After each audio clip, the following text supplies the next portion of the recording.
ये प्रश्न एलन से है, जो पूछते हैं, यदि किसी तरह से सभी मनुष्य पृथ्वी से गायब हो जाएं, तो कितना समय लगेगा जब तक कि अंतिम कृत्रिम प्रकाश स्रोत बुझ न जाए।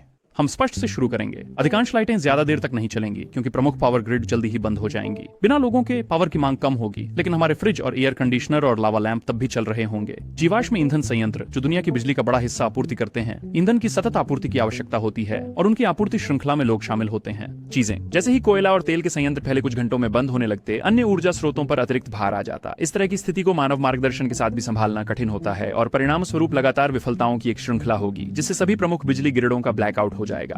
ग्रिड परमाणु रिएक्टरों को निश्चित रूप से ईंधन की लगातार आपूर्ति की आवश्यकता नहीं होती है। एक रिएक्टर ऑपरेटर से मैंने बात की, उन्होंने कहा कि अगर उनका कोर कम पावर मोड में चला जाता है तो यह लगभग अनिश्चित समय के लिए चल सकता है। यूरेनियम का एक घन लगभग 6 मिलियन गुना अधिक ऊर्जा संचित करता है, जैसे आकार का कोयले का एक घन। दुर्भाग्यवश यद्यपि पर्याप्त ईंधन है, अधिकांश परमाणु रिएक्टर नहीं चलते रहेंगे। जैसे ही कुछ गलत होता, कोर स्वतः शटडाउन में चला जाता। रिएक्टर नियंत्रण प्रणाली का प्रत्येक हिस्सा इस प्रकार डिजाइन किया गया है कि कोई भी विफलता इसे तेजी से शट डाउन कर दे। ये तेजी से होता, कई चीजें शटडाउन को ट्रिगर कर सकती हैं, लेकिन सबसे संभावना कारण पावर ग्रिड की विफलता होगी।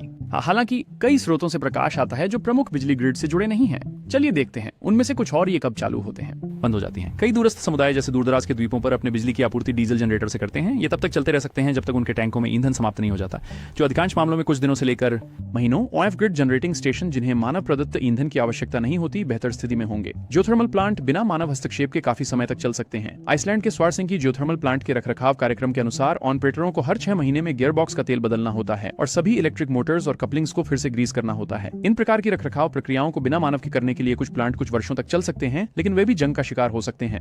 आखिरकार पवन ऊर्जा पर निर्भर लाइट्स थोड़ी देर तक चलेंगी। विंड टरबाइन इस तरह से डिजाइन किए गए हैं कि उन्हें लगातार रखरखाव की जरूरत नहीं होती, क्योंकि उनकी संख्या बहुत ज्यादा होती है और उन पर चढ़ना कठिन होता है। डेनमार्क में गेल्सर विंड टरबाइन को 1950 के दशक के अंत में स्थापित किया गया था और इसने 11 वर्षों तक बिना रखरखाव। आधुनिक टरबाइन आमतौर पर 3 साल तक बिना सेवा के चलने के लिए रेट किए जाते हैं और निश्चित रूप से कुछ ऐसे होंगे जो दशकों तक चलेंगे और उनमें से एक में शायद कम से कम एक स्थिति एलआईडी होगी कहीं। अंततः अधिकांश पवन टरबाइन वही चीज रोक देगी जो भूतापीय संयंत्रों को नष्ट कर देगी। उनके गियरबॉक्स जाम हो जाएंगे। जो जनरेटर गिरते हुए पानी को बिजली में बदलते हैं, वे भी काम करते रहेंगे।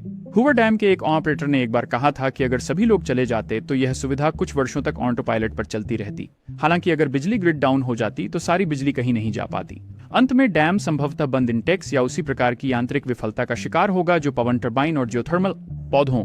बैटरी से चलने वाली लाइटें भी ज्यादा बेहतर नहीं चलेंगी और कुछ दर्जन सालों में सभी बंद हो जाएंगी। भले ही उनकी शक्ति का कोई उपयोग न हो, बैटरी अंततः स्वयं डिस्चार्ज हो जाती है। कुछ प्रकार की बैटरी अन्य से अधिक समय तक चलती है, लेकिन यहां तक कि लंबे समय तक शेल्फ लाइफ का दावा करने वाली बैटरियां भी आमतौर पर 1 दशक या 2। सौर ऊर्जा शायद सबसे आशाजनक उम्मीदवार है। दुनिया भर में कई ऑफ ग्रिड सौर ऊर्जा संचालित इमारतें, मौसम स्टेशन और अन्य दूरस्थ बुनियादी ढांचे हैं। आपातकालीन कॉल बॉक्स, जो अक्सर दूर दराज के स्थानों में सड़क के किनारे पाए जाते हैं, अक्सर सौर ऊर्जा से संचालित होते हैं। इन पर आमतौर पर रोशनी होती है जो हर रात रोशनी प्रदान करती है। पवन टरबाइनों की तरह इन्हें सेवा करना कठिन होता है और इसलिए इन्हें लंबे समय तक टिकाऊ बनाया जाता है। समय सोलर पैनल आमतौर पर इलेक्ट्रॉनिक्स के समान समय तक चलेंगे जो उनसे जुड़ा हुआ है, और जितना समय तक पैनल धूल और मलबा, तार और सर्किट आखिरकार जंग का शिकार हो जाएंगे, लेकिन सूखी जगह में अच्छी तरह से तैयार इलेक्ट्रॉनिक्स के साथ सौर पैनल आसानी से 100 वर्षों तक बिजली प्रदान कर सकते हैं, यदि उन्हें कभी कभी की हवा या बारिश द्वारा धूल मुक्त रखा जाए। पैनल, अगर हम प्रकाश की एक सख्त परिभाषा का पालन करें तो दूरस्थ स्थानों में सौर ऊर्जा से चलने वाले प्रकाश स्रोत संभवतः अंतिम जीवित मानव प्रकाश स्रोत हो सकते हैं। लेकिन एक और दावेदार है और वह अजीब है, खर्च किए गए न्यूक्लियर ईंधन। लोकप्रिय चित्रणों के विपरीत रेडियोएक्टिविटी आमतौर पर दिखाई नहीं देती। यही कारण है कि रेडियोधर्मी पदार्थों या कचरे वाले क्षेत्रों के आसपास चेतावनी चिन्ह आवश्यक होते हैं। निश्चित रूप से घड़ी के डायल पहले अंधेरे में चमकने के लिए थोड़ी मात्रा में रेडियम से कोट किए जाते थे, लेकिन चमक रेडियोधर्मिता से नहीं आती थी। ये रेडियम के ऊपर फॉस्फोरेसेंट पेंट से आती थी जो विकिरणित होने पर चमकती थी।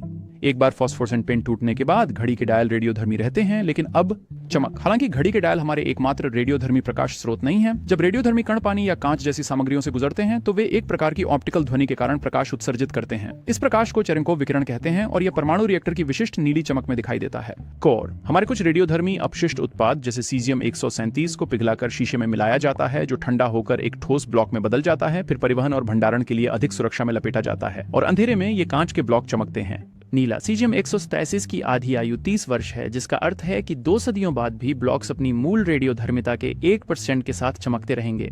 चूंकि प्रकाश का रंग केवल कण क्षय ऊर्जा पर निर्भर करता है और रेडियोधर्मिता की मात्रा पर नहीं, ये समय के साथ मंद हो जाएगा, लेकिन वही नीला बना रहेगा रंग। और इस तरह हम अपने उत्तर पर पहुंचते हैं। सदियों बाद ठोस कंक्रीट की तिजोरियों में हमारे सबसे विषैले कचरे से आने वाली रोशनी अब भी चमक रही होगी।